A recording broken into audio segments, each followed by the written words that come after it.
اعوذ باللہ من الشیطان الرجیم بسم اللہ الرحمن الرحیم۔ اللہ کے نام سے شروع جو بڑا مہربان نہایت رحم والا ہے۔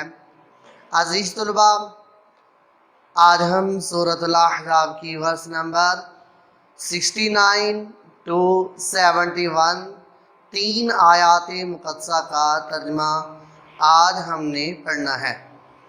اور ہمیشہ یاد رکھیں، ان آیات مقدسہ کا ترجمہ کرنے سے پہلے کہ جو صحبت ہوتی ہے، صحبت کا انسان کی صحبت انسان پر بہت اثر ڈالتی ہے۔ نیکوں کی صحبت سے انسان نیک، بروں کی صحبت کے ساتھ انسان برا، اور اللہ تعالی بھی مثال نیکوں کے لیے نیکوں کی اور بروں کے لیے بروں کی بیان فرماتا ہے۔ اور یہاں پر اللہ تعالیٰ نے ایمان والوں کو فرمایا ہے کہ جس طرح کے پہلی قومیں اپنے انبیاء کرام کی توہین، تکذیب اور انہیں دلی صدمہ پہنچا کر ان پر کوئی عیب نکال کر انہیں رنج، تکلیف، صدمہ پہنچاتی تھی، لیکن یہاں پر اللہ تعالیٰ نے ایمان والوں کو فرمایا ہے کہ تم اپنے نبی کو اس طرح عیب دار آپ صلی اللہ علیہ وآلہ وسلم کی ذات میں کسی قسم کا عیب لگا کر انہیں رنج تکلیف نہ پہنچانا۔ تو عزیز طلباء، یہاں پر اللہ تعالیٰ نے حضرت موسیٰ علیہ السلام کا ذکر فرمایا، اور جو اللہ تعالیٰ کے نبی ہوتے ہیں وہ معصوم ہوتے ہیں، گناہوں سے پاک ہوتے ہیں، اور اگر فزیکلی دیکھا جائے، جسمانی طور پر دیکھا جائے تو اللہ تعالیٰ کے نبی خوبصورت اور جسمانی طور پر بھی ان میں کسی قسم کا عیب نہیں ہوتا۔ اور ویسے دانا لوگ لکھتے ہیں، حضرت علی رضی اللہ تعالیٰ عنہ، ان کا بھی فرمان ہے کہ تلوار کا، نیزے کا زخم جو ہے وہ بھر جاتا ہے، مٹ جاتا ہے، لیکن جو زبان سے کسی کو تکلیف دی جائے، کوئی صدمہ پہنچایا جائے، کوئی ایسی بات کی جائے جس سے دوسرے کی حوصلہ شکنی ہو، دل آزاری ہو، تو اس کے ساتھ حضرت علی فرماتے ہیں وہ زخم انسان کا کبھی نہیں مٹتا۔ اس لیے ہمیشہ اپنی زبان کو کنٹرول میں رکھتے ہوئے اور زبان سے ہمیشہ وہی بولنا چاہیے جس سے دوسروں کا فائدہ ہو اور دوسرے انسان کو اچھے الفاظ میں یاد کریں۔ تو ترجمے کی طرف چلتے ہیں۔ اللہ تعالیٰ نے فرمایا، یا ایھا الذین آمنو، اے ایمان والو، لا تکونو، تم نہ ہو جانا، کالذین، ان لوگوں کی طرح یا ان لوگوں جیسے نہ ہو جانا۔ اب کن کی مثال دی ہے اللہ تعالیٰ نے؟ جو موسیٰ علیہ السلام کے امتی ہیں، ان کی مثال دی ہے کہ اے ایمان والو، تم بھی ان لوگوں کی طرح نہ ہو جانا، کالذین، ان لوگوں کی طرح آذوا، جنہوں نے اذیت دی، جنہوں نے رنج پہنچایا، جنہوں نے صدمہ پہنچایا۔ کن کو؟ موسیٰ، حضرت موسیٰ علیہ السلام کو۔ اب رنج پہنچانا، تکلیف پہنچانا موسیٰ علیہ السلام کو، تو عزیز طلباء، رنج پہنچایا یا تکلیف دی، اس کا ترجمہ ہم کرنے سے پہلے بریکٹ میں ہم لکھیں گے کہ ان پر عیب لگا کر انہیں رنج پہنچایا۔ تو ہمیشہ اللہ تعالیٰ کے نبی جسمانی طور پر ہر لحاظ سے خوبصورت اور بے داغ، پاک صاف ہوتے ہیں، اور جسمانی طور پر بھی بہت اللہ تعالیٰ انہیں خوبصورت بنا کے دنیا میں بھیجتا ہے۔ حضرت موسیٰ علیہ السلام، اب چونکہ جو انبیاء کرام ہوتے ہیں معصوم ہوتے ہیں، گناہوں سے پاک ہوتے ہیں، موسیٰ علیہ السلام کے وقت میں لوگ، اوباش آدمی، شریر لوگ، وہ ننگے نہ آتے تھے۔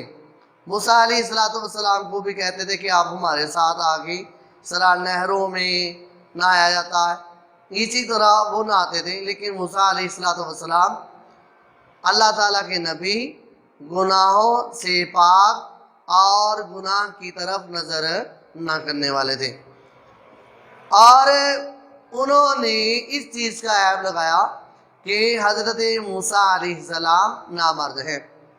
جب یہ عیب لگایا تو اللہ تعالیٰ نے ایمان والوں کو فرمایا کہ اے ایمان والو، تم ان لوگوں کی طرح نہ ہو جانا کہ جنہوں نے موسیٰ علیہ السلام کو اذیت دی۔ کیسے؟ عیب لگا کر، ان پر عیب لگا کر انہیں اذیت دی ہے۔ فَبَرَّأَهُ اللَّهُ مِمَّا قَالُوا، آگے پس تفسیر کے لیے ہے، نتیجہ بتانے کے لیے۔ فَبَرَّأَ، پس برّا بری کیا، بے عیب ثابت کیا، ان کو، سے مراد حضرت موسیٰ علیہ السلام، پس اللہ تعالیٰ نے انہیں بے عیب ثابت کیا۔ بے عیب ثابت اللہ تعالیٰ نے کیسے کیا؟ کہ موسیٰ علیہ السلام ہی ایک مرتبہ دریا کے کنارے نہانے لگے تو جس پتھر پر کپڑے رکھے وہ آگے کی طرف کھسکنے لگا، چلنے لگا، سرکنے لگا، اور وہاں پہ جا کے رکا۔ یہاں پر کچھ لوگ آپ موسیٰ علیہ السلام کے امتی جو ہیں، وہ جو پہلے اکٹھے نہاتے تھے، موسیٰ علیہ السلام نے جلدی سے کپڑے اٹھائے، اپنے آپ کو چھپانے کی کوشش کی، تو انہوں نے موسیٰ علیہ السلام کو دیکھ کر آپ سے معافی مانگی، اور وہ مان گئے اس چیز کو کہ اللہ تعالیٰ کے نبی گناہوں سے پاک، معصوم، بے داغ اور جسمانی طور پر پاک صاف ہوتے ہیں۔ فَبَرَّأَهُ اللَّهُ، پس اللہ تعالیٰ نے ان کو، موسیٰ علیہ السلام کو بے عیب ثابت کیا۔ کس سے؟ مما قالوا، مما اس سے جو قالوا انہوں نے کہا۔ کنہوں نے کہا؟ موسیٰ علیہ السلام کے ماننے والے۔ وَكَانَ عِندَ اللَّهِ وَجِيهًا، وہ اور کارا تھے عند اللہ، اللہ تعالیٰ کے نزدیک، موسیٰ علیہ السلام وجیہن، باعزت، آبرو والے تھے، عزت والے تھے۔ تو ایمان والوں کو اس لیے حکم ہوا، اے ایمان والو، کہیں تم اپنے نبی پر اس طرح عیب لگا کر انہیں صدمہ نہ پہنچانا، انہیں تکلیف نہ پہنچانا۔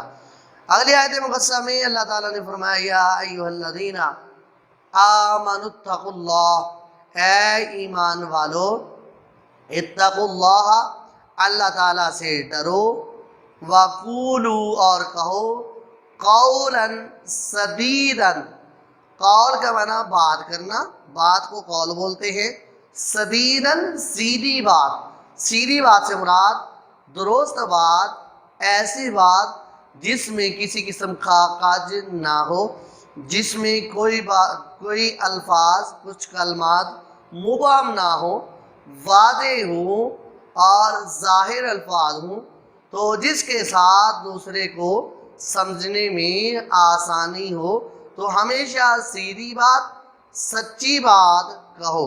اور اس سے کیا ہوگا؟ سچی بات کرنے کا فائدہ کیا ہوگا؟ یصلح لکم اعمالکم، یصلح اصلاح سے ہے، اصلاح کا معنی کیا ہوتا ہے؟ درستگی۔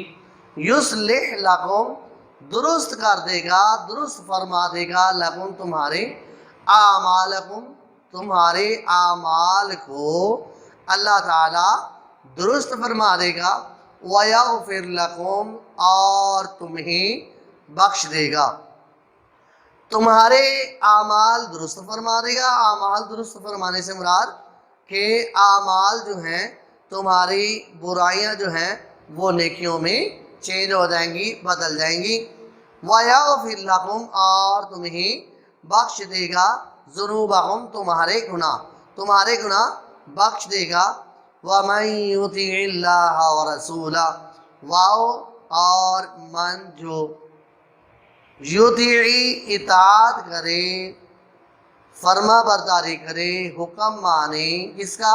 اللہ و رسولہ، اور جو اللہ اور اس کے رسول کی اطاعت کرے، فقد فاز فوزا عظیما، فقد پس تحقیق، پس بے شک، فازا وہ کامیاب ہو گیا، فوزا عظیما بہت بڑی وہ کامیابی کو پہنچ گیا۔